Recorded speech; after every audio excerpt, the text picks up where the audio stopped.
Hi, my name is David Kennedy. 나는 David Kennedy입니다. 나는 교수입니다. 캐나다에서 왔습니다. I'm a Canadian. I live in Eastern Canada. Um, my education and background, I have 4 degrees in English, French, English education, and English literature. I taught at South Korean universities for 15 years, Daegu University, Chodan University, Mokpo National, Yonsei University, and so on.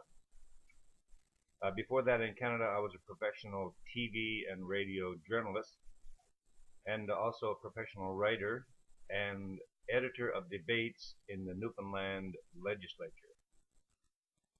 Um, Many people ask me, why am I a professor? Why am I a teacher? And the answer is because I love teaching and I love my students. Many people ask me my philosophy as a professor.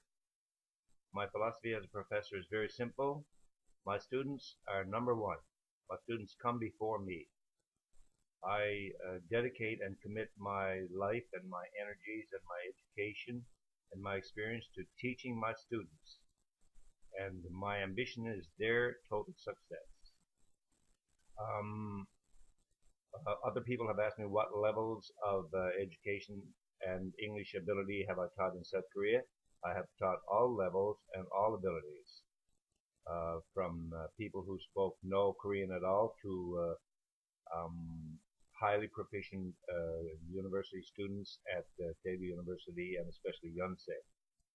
Engineering students, law students, nurses, they were very good at English, and I taught all of those. And my other questions people have asked me, for example, how do I teach? My teaching strategy is very simple. First of all, I teach practical, usable, authentic English, and in Korea I use only Korean subjects. For example, if the students want to talk about Yugon-sun or Kim-gu or Anchiwan or any Korean subject like that, Kim Dae-jung, for example, or Korean politics, Korean movies, the arts, Won Bin, Jang Dong-gun, Daegoki Winali-myo, anything like that, we can discuss that in English.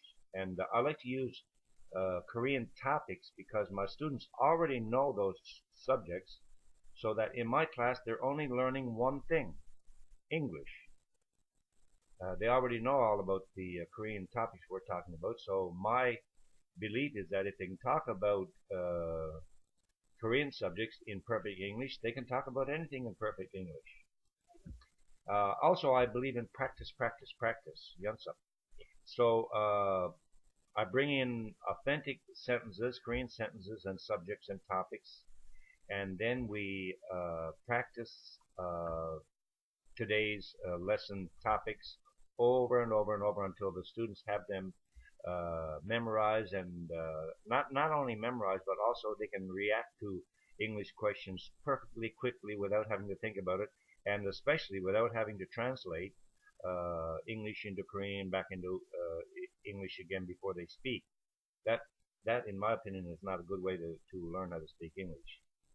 So my teaching strategy is very simple. First of all, authentic Korean subjects that the students already know, and then real serious authentic English on those subjects. And if, for example, we're talking free talking, and people ask me, what do I usually give them 75 or 100 free talking questions per semester, and I let them choose the topics.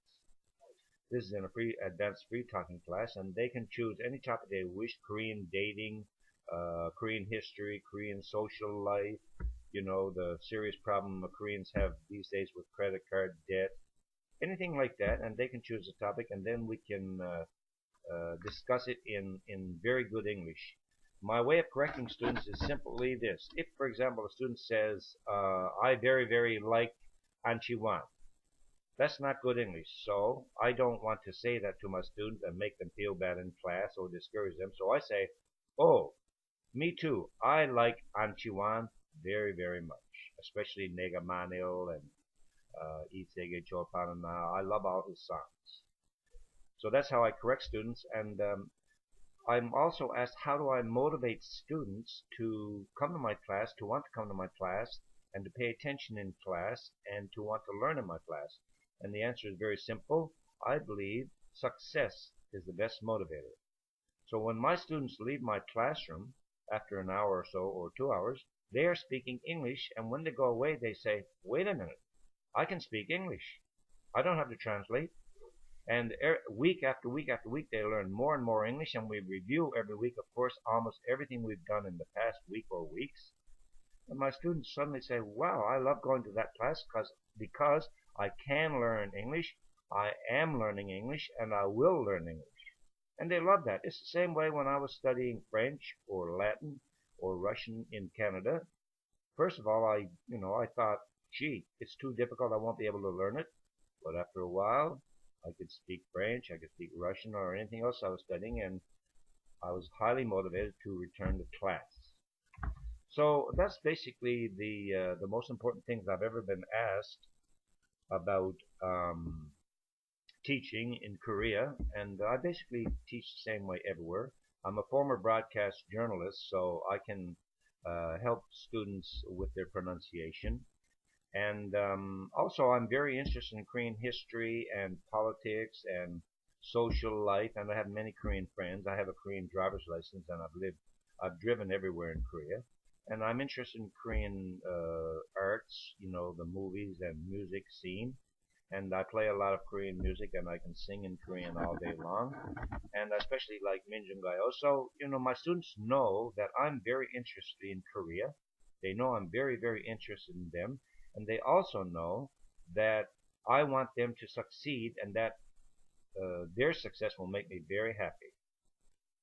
So that's basically my philosophy and my strategy of teaching. I take a notebook to class, every class, and some days, teachers try things that don't work. They don't work with the students. I'll write that down in my notebook and I'll say this has to be dropped or revised, made better. And things that work, I write that down and say, hey, this worked, and I'll try and make it even better next time. So I believe that every time I go into a classroom, I learn uh, about teaching and about what works and what doesn't work. And then I try it the next time, and I constantly try and improve as a teacher. Even though I've been teaching a long time, I believe I can get better, even better than I am now after every class. And I always review and study my notes after each class so that it's fresh in my mind. And also, I use a lot of humor in my class and music and all kinds of things.